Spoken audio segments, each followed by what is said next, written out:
Bonjour à toutes et à tous, et au menu aujourd'hui, les réponses aux questions que vous vous posez sur la déclaration de l'impôt sur la fortune immobilière.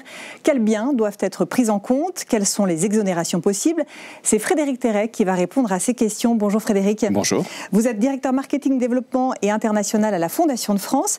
Pour commencer, Frédéric, pouvez-vous nous expliquer quels sont les biens à déclarer au titre de l'IFI?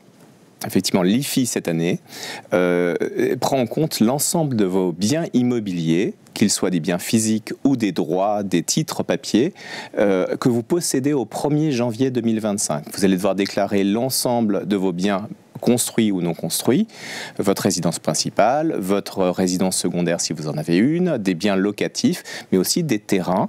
Notez que la résidence principale bénéficie d'un abattement de 30%.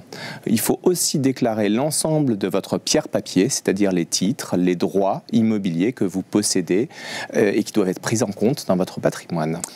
Existe-t-il des biens immobiliers exonérés d'IFI ? Effectivement, quand un bien est considéré comme un bien à usage professionnel, il est exonéré d'IFI. Il existe des biens qui ont des exonérations partielles, par exemple les bois et forêts, qui sont des biens à usage mixte, qui sont des biens de rapport et qui sont exonérés à hauteur de 75%.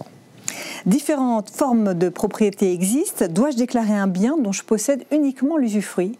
Alors effectivement, c'est le démembrement. Les biens immobiliers peuvent être détenus en pleine propriété ou en démembrement, en usufruit ou en nue propriété.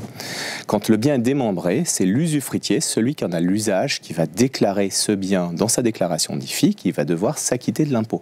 En revanche, le nu propriétaire n'aura pas réglé l'impôt puisqu'il n'a pas l'usage de son bien immobilier et donc il est totalement exonéré sur ce bien. Alors, quelles sont les dettes déductibles de l'IFI ? Alors, il ne faut pas oublier de déduire les dettes et notamment tout le passif immobilier. C'est-à-dire que si vous avez souscrit un crédit et que vous devez rembourser ce crédit, ces valeurs, la valeur que vous avez à rembourser vont se déduire de votre bien immobilier. Et effectivement, ça demande un petit peu de préparation. Si j'ai bien compris, Frédéric, le mot à garder en tête, c'est l'anticipation. Exactement. Pour bien déclarer, il faut préparer. Un grand merci Frédéric Terret pour ces précisions anticipées et donc bien déclarer son patrimoine, c'est la clé. Si vous avez besoin d'être conseillé, vous pouvez joindre le numéro de téléphone qui s'affiche dans le générique de l'émission. Je vous dis à très bientôt.